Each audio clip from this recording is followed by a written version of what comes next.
Title: Quick Analyzing the Moment Nu Metal Died for Good. On July 26, 2021, the world of heavy music was shaken to its core with the news of Joey Jordison's passing. Joey wasn't just a drummer, he was a legend, a pioneer, and a key figure in shaping the sound of modern metal. Though most famously known as the co-founder and drummer of Slipknot, his influence extended far beyond the band. For many, Joey's death marked not just the loss of an icon, but the symbolic end of an era. It was the day nu metal, already fading into history, truly died for good. Nu metal rose to prominence in the late 1990s and early 2000s, a genre that blended heavy riffs with elements of hip-hop, electronic music, and alternative rock. Bands like Korn, Limp Bizkit, and Linkin Park led the charge, creating a sound that appealed to a generation of disaffected youth. Slipknot, though often categorized as more than nu metal, became one of its defining forces. Their aggressive, chaotic style pushed the boundaries of what the genre could be, and Joey Jordison's drumming was a cornerstone of their sound. Joey's contribution to nu metal wasn't just his technical skill, though his speed, precision, and creativity on the drums were unparalleled. It was his ability to bring a level of intensity and artistry to the genre that many felt it lacked. Albums like Slipknot's self-titled debut and Iowa showcased his ability to fuse brutality with groove, creating rhythms that were as intricate as they were punishing. Slipknot's success elevated nu metal, giving it a darker, more visceral edge that set it apart from its peers. By the mid-2000s, however, nu metal's dominance was waning. The genre became oversaturated, with too many bands copying the same formulas. Critics dismissed it as juvenile and repetitive, and even its biggest bands began to move away from the label.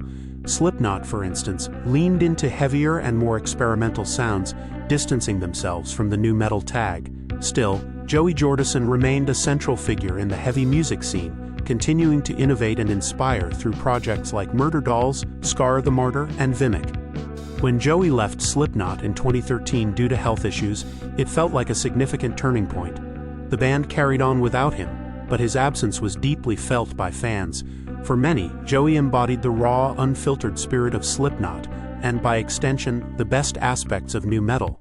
His departure marked the beginning of the end for the genre's cultural relevance.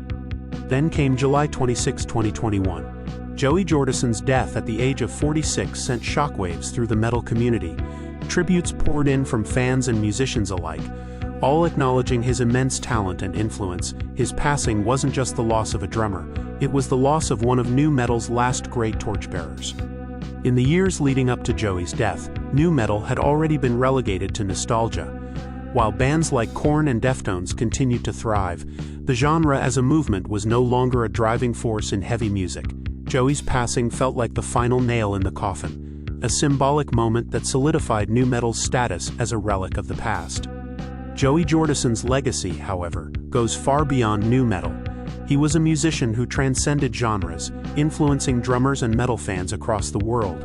His impact can still be felt in the music of countless bands who carry the torch of heavy music today. But for those who grew up in the era of nu metal, his death marked the end of something bigger, the final goodbye to a genre that defined a generation. July 26, 2021 will always be remembered as the day we lost Joey Jordison. But it's also the day nu metal, once a dominant force in the music world, truly came to an end. His death serves as a reminder of the genre's highs and lows, its cultural impact, and the undeniable talent of one of its greatest musicians.